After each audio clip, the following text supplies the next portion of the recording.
शांति देवी एक छोटी सी कुटिया में अपने बेटे रवि को पाल रही थी। पति का देहांत हो चुका था, कोई सहारा नहीं था। दूसरों के घर झाड़ू पोछा करके बचे हुए टिफिन से 2 वक्त की रोटी जुटाकर रवि को पढ़ाती थी। रवि जब बीमार पड़ता, शांति देवी रात भर जागकर पंखा झलती, खुद भूखी सोती, लेकिन बेटे के लिए दूध का इंतजाम करती। रवि बड़ा हुआ। रवि की मेहनत और माँ की तपस्या रंग लाई। उसे बैंक में नौकरी मिल गई। शांति देवी की आंखों में आंसू थे, लेकिन वे खुशी के थे। शांति देवी को लगा जिंदगी में दुख के बादल छट चुके हैं, लेकिन उन्हें क्या पता था जिंदगी में रिश्तों का असली रंग देखना तो अभी बाकी है। समय गुजरता गया। रवि की शादी की चिंता शांति देवी को सताने लगी। कई अच्छे रिश्ते भी आए, पर रवि को पसंद ही नहीं आता था। एक दिन शांति देवी के जोर देकर पूछने पर रवि ने बताया कि वह प्रियंका से प्यार करता है, जो कॉलेज टाइम पे उसके साथ पढ़ती थी। माँ ने हंसी खुशी रिश्ता स्वीकार किया। रवि की शादी प्रियंका से हुई।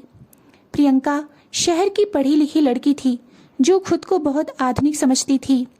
शुरू में तो सब ठीक चला, लेकिन धीरे धीरे प्रियंका को शांति देवी की सादगी और गांव वाली आदतें अखरने लगी। एक दिन प्रियंका रवि से बोली, तुम्हारी माँ हर बात में टांग अड़ाती हैं, ना ढंग से कपड़े पहनती हैं, ना किसी से मिलना जुलना आता है। ये हमारे लाइफ स्टाइल में फिट नहीं बैठती।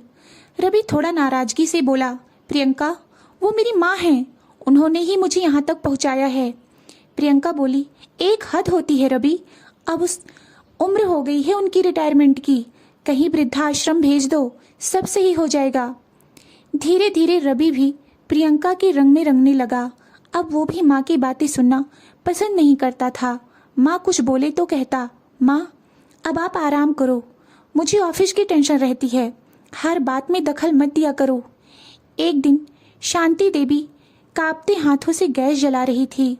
शांति देवी मन में बड़बड़ा रही थी, प्रियंका बहुत थकी लग रही थी, मैं ही चाय बना देती हूँ, लेकिन अब इन नए बर्तनों में कुछ समझ में ही नहीं आता है।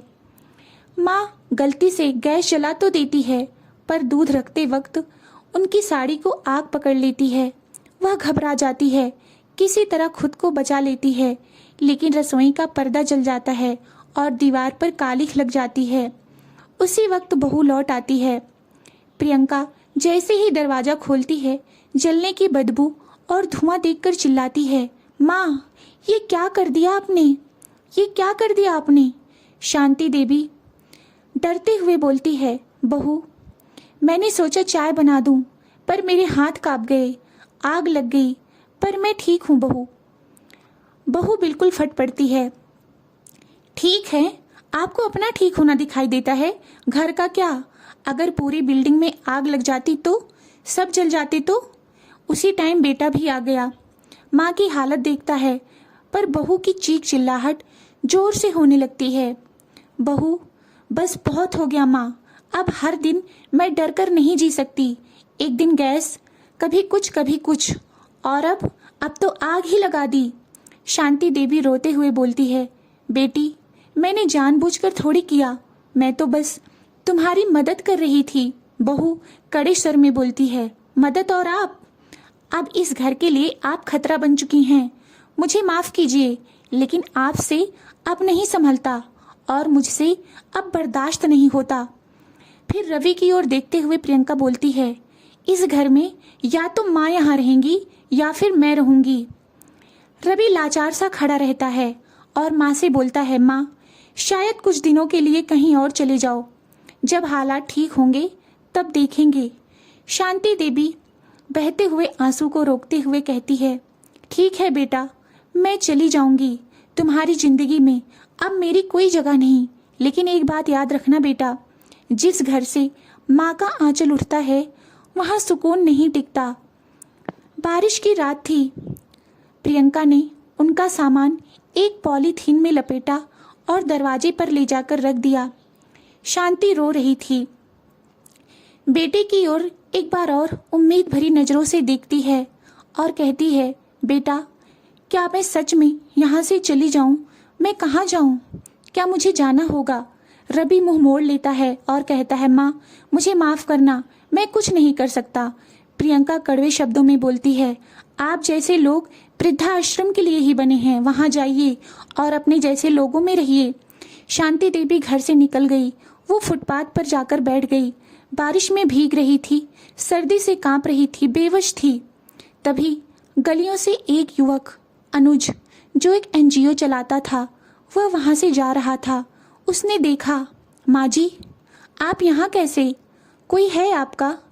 शांति देवी बोली, नहीं बेटा, अब नहीं है, जो था उसने घर से निकाल दिया।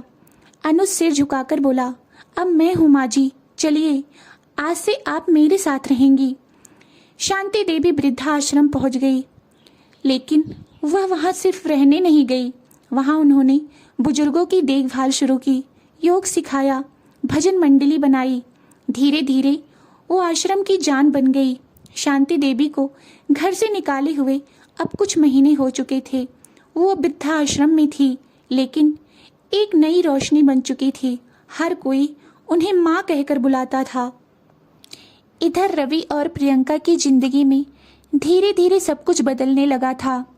सबसे पहले रवि का प्रमोशन रुक गया। जहां उसकी ईमानदारी की मिसालें दी जाती थी, अब अचानक उसकी शिकायतें एचक्यू तक पहुंचने लगी। उसके खिलाफ एक गुप्त शिकायत की जांच चल रही थी। रवि ने सिर पकड़ लिया। क्या हो रहा है मेरी जिंदगी में? सब कुछ तो ठीक चल रहा था। उधर प्रियंका की सोशल साख गिरने लगी। पार्टीज में लोग उसे घूरते, फुसफुसाते, वही है ना जिसने अपनी सास को घर से निकाल दिया था। एक दिन ऑफिस से आते हुए रवि की गाड़ी एक एक्सीडेंट में पलट गई। उसका एक पैर बुरी तरह जख्मी हो गया। अस्पताल में पड़ा था, लेकिन उसे देखने कोई नहीं गया सिवाय प्रियंका के। रवि को अस्पताल से छुट्टी मिली, लेकिन अब वो चल नहीं पा रहा था, व्हील चेयर में आ गया था। प्रियंका एक दिन गुस्से में चीख कर बोली, अब मैं सारा बोझ नहीं उठा सकती। पहले सास का झंझट और अब ये, मेरी जिंदगी तो बर्बाद हो गई। एक दिन रवि और प्रियंका ने टीवी पर माँ को देखा तो उन्हें अपनी गलती का एहसास हुआ। एक एनजीओ ने उनका इंटरव्यू लिया था, जिसका शीर्षक था, जिस बेटे ने छोड़ा वो अब सैकड़ों की माँ बन गई है। शायद माँ को घर से निकालना ही हमारा सबसे बड़ा पाप था। रवि बोला। प्रियंका फूट फूट कर रो पड़ी, लेकिन अब कुछ हाथ में नहीं था। वे माँ से माफ़ी मांगना चाहते थे, लेकिन माँ का सामना करने की उनमें हिम्मत नहीं थी। इधर अनुज ने शांति देवी को रवि की हालत बताई। माँ जी, आपके बेटे की तबीयत बहुत खराब है, व्हील चेयर पर आ गए हैं। शायद ईश्वर का न्याय यही है। शांति ने चुपचाप आंखें बंद की, फिर आंखें खोलते हुए कहा, ईश्वर ने अपना काम कर दिया बेटा, पर अब माँ का फर्ज बाकी है। वे उठी, अपने हाथों से खिचड़ी बनाई और रवि के घर गई। दरवाज़ा खटखटाया। प्रियंका ने दरवाज़ा खोला। रवि व्हील चेयर में बैठा था, आंखों में आंसू और मुंह से एक ही शब्द निकला, माँ। शांति ने खिचड़ी उसके सामने रख दी। बेटा, भूख लगी होगी ना? मैं जानती हूँ, जब तू बीमार होता था यही खिचड़ी बनाकर खिलाती थी। आज भी वही स्वाद लेकर आई हूँ। रवि का गला भराया। माँ, मुझे माफ़ कर दो। मैंने तुझे सबके सामने अपमानित किया, घर से निकाला। शांति ने उसके सिर पर हाथ रख दिया। माँ कभी माफ़ नहीं करती बेटा, वो बस सब कुछ भूल जाती है। लेकिन याद रखना, भगवान माफ़ कर सकते हैं। माँ का दिल अगर टूट जाए तो बहुत वक्त लगता है जोड़ने में। प्रियंका दूर खड़ी रो रही थी। शांति ने उसे देखा और बस इतना कहा, बहू, रिश्तों को सहेजना आता है तो संभालना भी आ जाएगा। माँ बनने के लिए सिर्फ बच्चा जनना काफ़ी नहीं, ममता पालनी पड़ती है। इसके बाद शांति फिर से वृद्धाश्रम लौट गई। उन्होंने माफ़ किया, मगर दोबारा उस घर में नहीं गई। रवि और प्रियंका अब हर हफ्ते वृद्धाश्रम जाते, माँ के चरण छूते, उनकी सेवा करते। रवि अब व्हील चेयर से चलता था, लेकिन अपनी माँ के चरणों में सिर झुकाकर जिंदगी की नई सीख सीख चुका था और प्रियंका अब वो हर वृद्ध महिला को माँ कहती थी, शायद अपने पापों का प्रायश्चित करने के लिए।